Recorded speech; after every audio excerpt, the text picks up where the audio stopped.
Je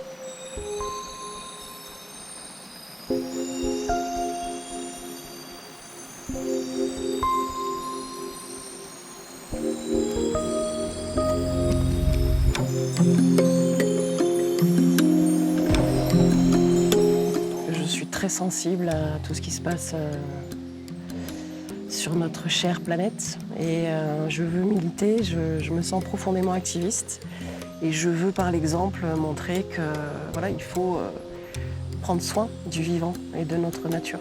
Voilà. On dit souvent que dans une ruche il fait bon vivre parce que déjà les abeilles elles chauffent à 35 degrés, mais en plus elles calfeutrent tous les trous avec cette pâte qu'elles vont chercher sur les bourgeons des arbres.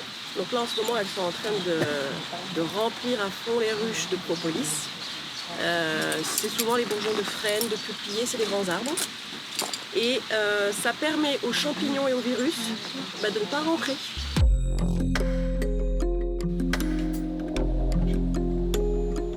C'est comme si on avait donné la possibilité aux abeilles d'avoir plus de nourriture encore.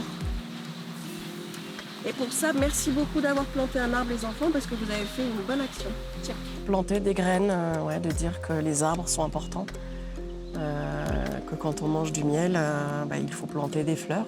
C'est d'être dans un rapport de donnant-donnant, de ne pas être que dans de la consommation. Cette année 2023, on a planté 200 arbres mellifères pour les ruches. Donc là, on a 70 mètres. Et ensuite, en haut, sur le bord de route de Montségur, on a 130 mètres d'arbres mellifères.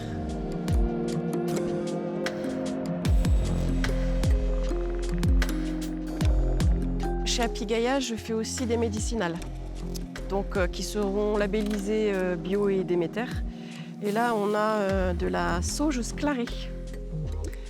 Et alors, je suis en partenariat avec ma frangine qui est distillatrice. Donc, elle vient récupérer toutes les fleurs et elle fait de l'eau florale.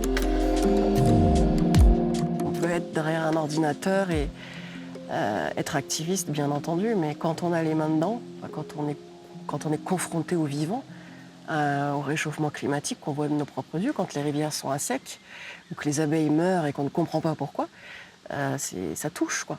Et j'avais vraiment envie de me confronter, quoi.